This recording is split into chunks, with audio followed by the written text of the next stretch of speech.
Yo, peoples! Qushu92 here, and welcome back to yet another iteration of Qushu Views Anime! Onwards to the next episode of Bleach, 1,000-Year Blood War. So let's get it started!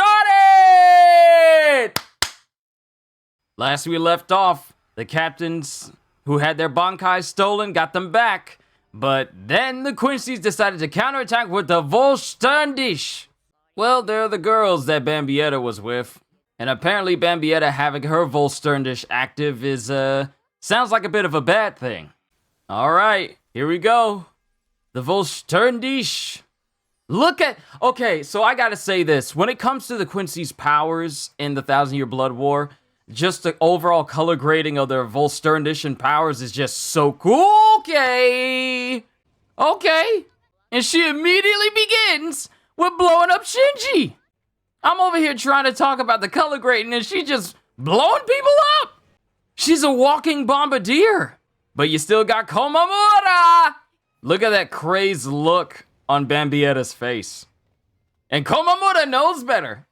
She's not firing Reishi bombs, but anything she turns into she uses Reishi on just automatically becomes a bomb. But did y'all notice Komamura's hand?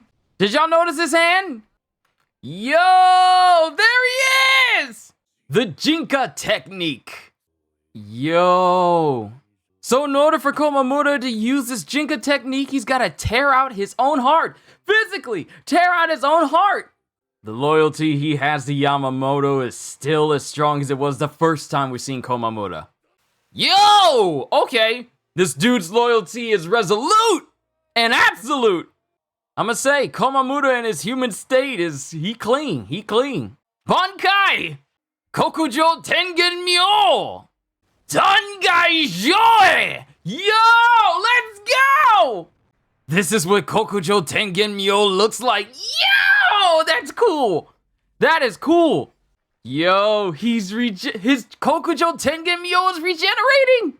Kokujo Tengen Myo is imbued with his own life force. So you mean to tell me that Komamura's Kokujo Tengen Myo was held back with his armor on? This is like I'm looking at an on-the-rails shooter with Bambietta shooting at Kokujo. Oh, Bambietta, you done messed around, you about to find out! My clan's secret technique, the Jinka technique, allows us to temporarily gain immortal bodies by offering our hearts. As long as I am in this human form, I will never perish! Look at her. Look at her! She running! You better run! Why she running? Why you running? Woo! Yo, let's go, Komamura! Aw, look at the big old dog. He's actually proud of Sajin. See it? Whoa! I was about to say, look at the blade press up against her body before she's fully cut, but man, that explosion. Ooh, that's a nice shot. That is a nice shot. It's like looking at Godzilla from a distance, or a big Jaeger in Pacific Rim. Ooh, I love this shot. Uh-oh. Yo, his Bankai. Even though this is a very powerful technique, every single powerful technique in the series always has this one big debilitating drawback. Even Zanka no Tachi had a drawback of, being able to destroy all of the Soul Society. His final moments with Tozen, and something's happening to his body. Ooh, oh! That actually looked painful. That kind of reminds me of the American Werewolf in London transformation. And he's forcibly changing. Wow. The price Sajin pays for this power is that afterwards, he turns fully into a dog. This reminds me of the price that Ichigo had to pay for using the final Getsuga Tensho. Mugetsu. And now he's just a dog. Man, Tetsu Zaimon, you the real one. Bleach number 17, Heart of Wolf. We now get the title card 10 minutes in? Wow. Man, the price of power. It's crazy. Oh, I get to have this unbeatable, unstoppable power? The price I pay? I turn into a dog.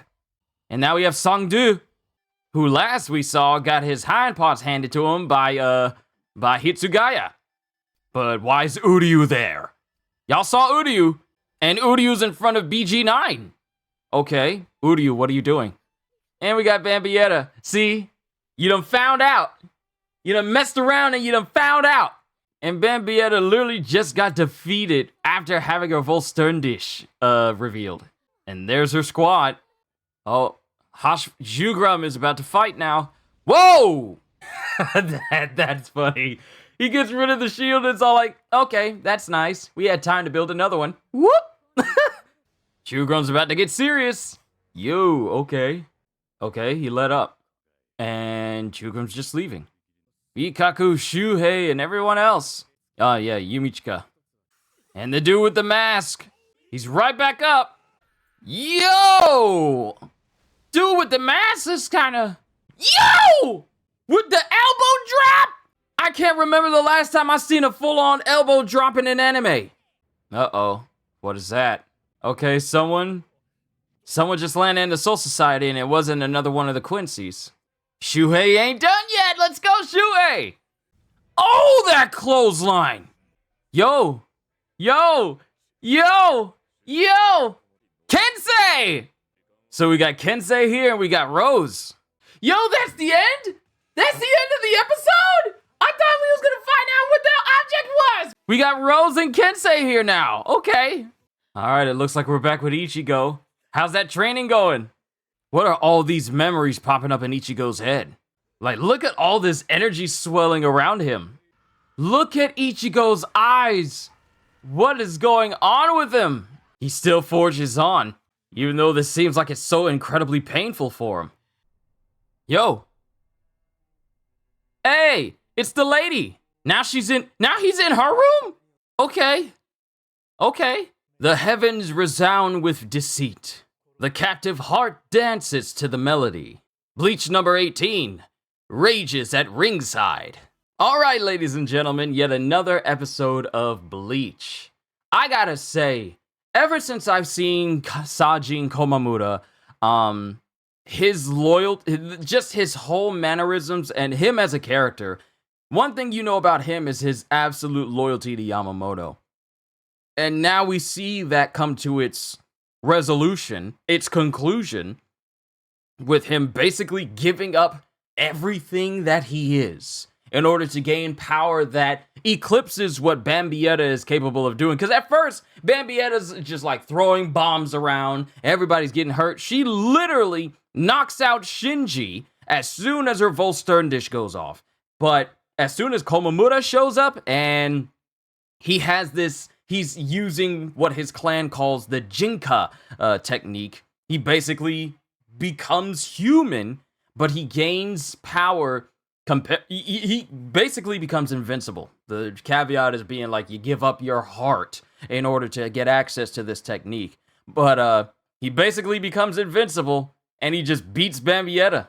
And who knows what's going to happen to Bambietta since her crew is standing around her, because she was kind of scared when they were all standing around her. But seeing this dude gain so much power, we got to see his Bankai Kokujo Tengen Myo reach a new form. And it was like, in the past, his Bankai was like, if you inflicted harm on his Bankai, you inflicted harm on him. But since he was in this Jinka technique state, his Bankai and himself were basically invincible. To the point where Bambietta was all like, you know what, fam? I'm gonna go. And she just took off. That was hilarious to me. She was so cocky.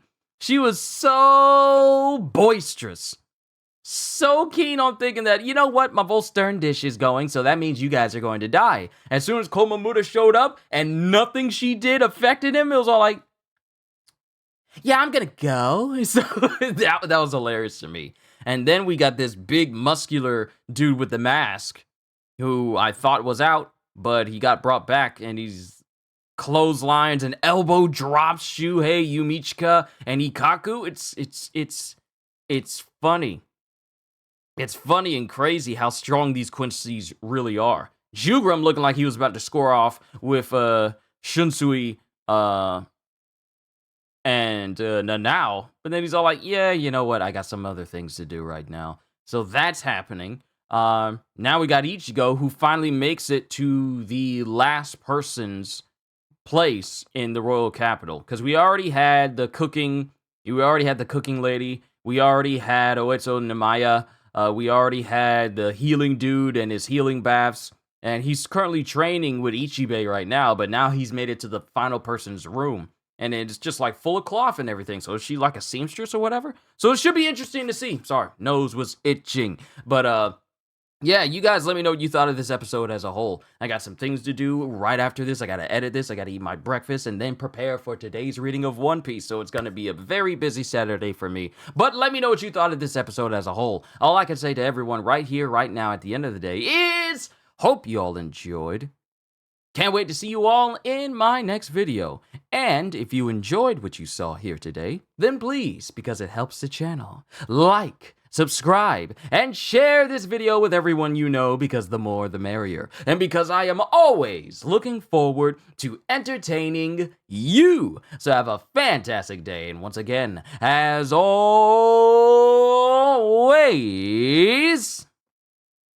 later, peoples.